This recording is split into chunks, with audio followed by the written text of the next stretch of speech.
welcome back. How's your Ramadan going so far? You know, I'm getting hungrier by every minute.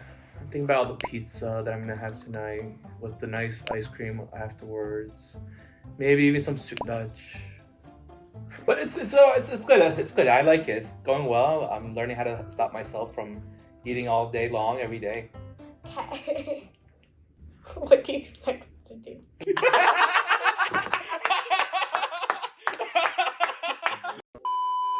Last time we spoke, you mentioned bullying. What is bullying? Is bullying always physical? Bullying can be either physical, verbal, or emotional.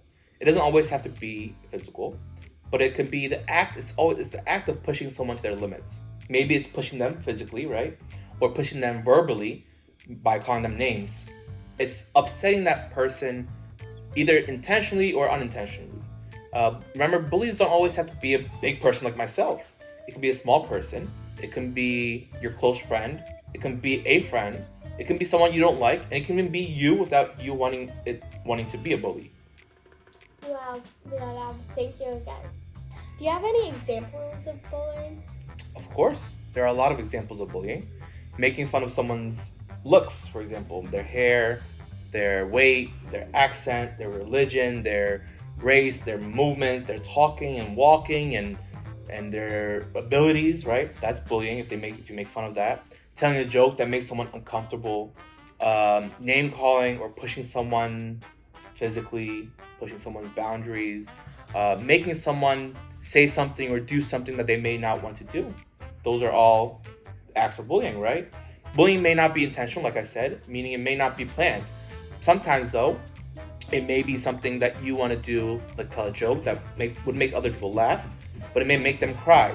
So we have to be very careful about that. It's not always easy to stand up to bullies, and it's not always easy to stand up and say, stop, this is not right. But it's our job as members of the Ummah to say, this is not right, and to speak up for what is right, right?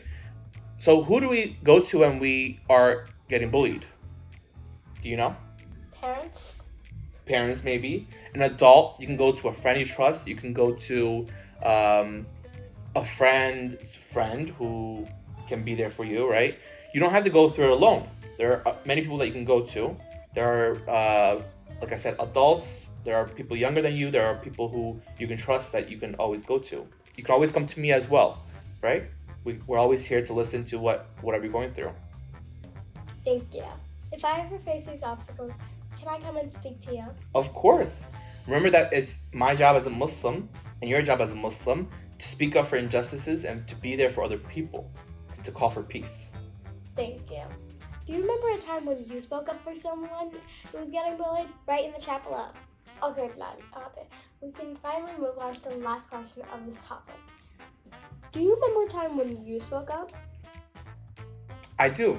When I was in high school, I had a friend who sat alone during lunch. He sat alone when we played sports on the benches, right? When we walked and talked, he was alone. He was on the side. So one day, I went up to him and introduced myself. I said, "Hi, my name is Bilal. Let's be friends." He was a very quiet person, so no one really talked to him. No one went up to him and said hi. Was that bullying? I don't know. That's up for him to feel. But by doing that, I made him feel seen and made him feel valuable as a person. It may have made him happy.